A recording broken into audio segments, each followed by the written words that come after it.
Sourcing जो कर्मचारी थे उनको गवर्नमेंट अब कॉन्ट्रैक्ट में ले रही है।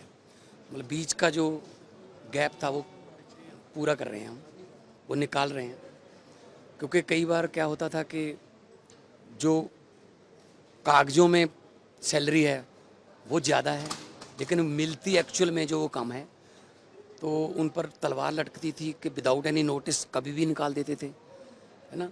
तो ये जो बिचौला सिस्टम है वो ख़त्म करेंगे। अभी ज़रूरी जो सेवाएं हैं, फायर ब्रिगेड है, जहाँ हाई वोल्टेज बिजली की कंप्लेंट है, सफाई वाले हैं, अभी उनको बीच में लिया है, धीरे धीरे सबको कर लेंगे। तो ये बिल सर्वसम्मति से पास हो गया। और दूसरा है जो स्कूलों की फ़ीस, जो प्राइवेट स्कूलों की मनमर्जी थी वो बंद हो गई है। 7800 से ज़्यादा स्कूल हैं, 32 लाख बच्चे पढ़ते हैं।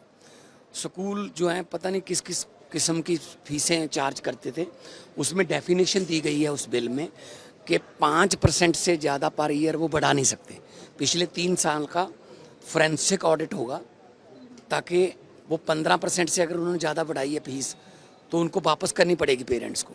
और फीस का भी डेफिनेशन दिया है कि फ़ीस का मतलब है जो कंपल्सरी पैसे पेरेंट्स से लिए जाते हैं। कोई बिल्डिंग फीस के नाम पे ले लेते हैं, कुछ वोकेशनल टूर के नाम पे ले लेते हैं, कोई ट्रांसपोर्ट फीस हो गई, कोई मतलब ऐसे बहुत सी फीसें ट्यूशन फीस के बिना बना रखी हैं। सो जो भी पैसा पेरेंट्स को देना पड़ता है हम उसको फ़ीस मानेंगे।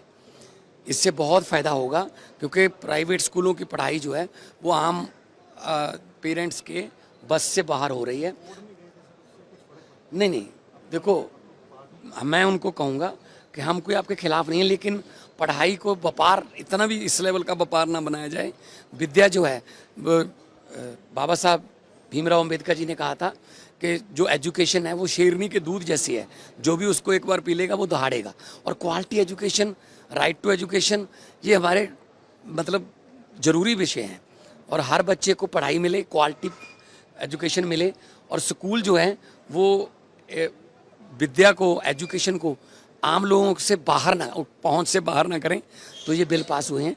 एक पेड़ों का बिल है जिसमें प्रस्ताव है कि पेड़ लगा जो है, ख़ास तौर पे जो 70 साल 80 साल 100 साल पुराने पेड़ हैं उनके काटने पर हम पाबंदी लगा रहे हैं।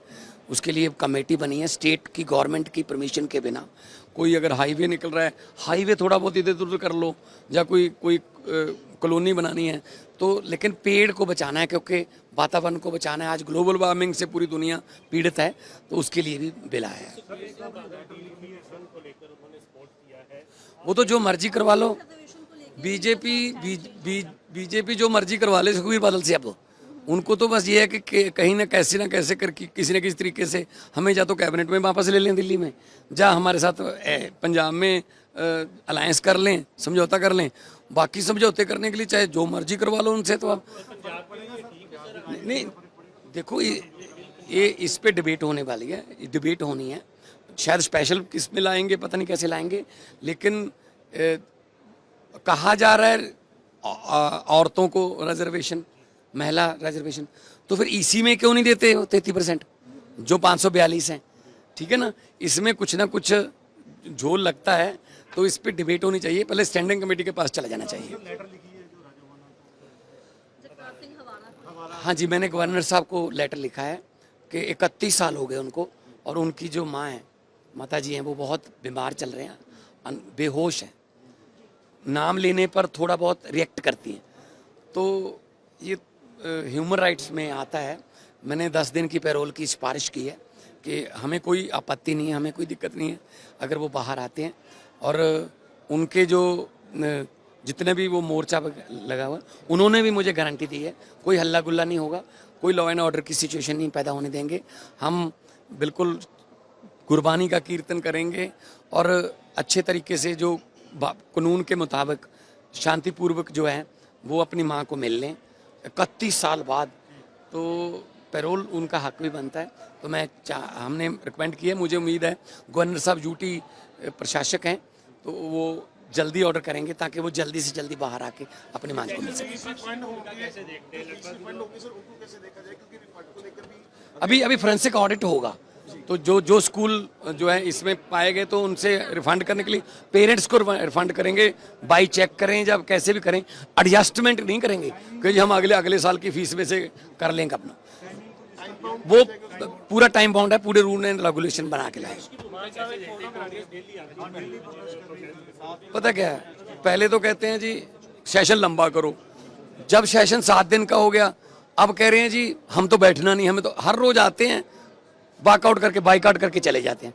भाई आपको बाइकआउट करने के लिए थोड़ी चुना है, आपको वहां पे डिबेट करने के लिए टाइम मिलता है, प्रॉपर टाइम मिलता है। कुछ जो हैं मेंबर उनके बैठे रहते हैं, उनको टाइम मिलता है प्रॉपर, ठीक है ना। यही तो लोकतंत्र की खूबसूरती है कि प्रतिपक्ष और पक्ष, सत्ता पक्ष दोनों आपस में बैठ के डिबेट करो। तो ये थोड़ी है कि आप बोल के थोड़ा बहुत जा कोई नुक्स निकाल के जिंदाबाद मुर्दाबाद करके बाहर निकल जाओ।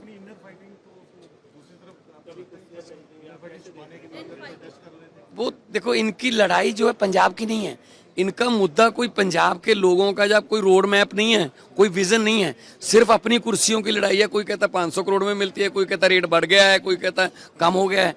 तो इनको इनकी लड़ाइयां मुबारक, पंजाब के लोग सब देख रहे हैं।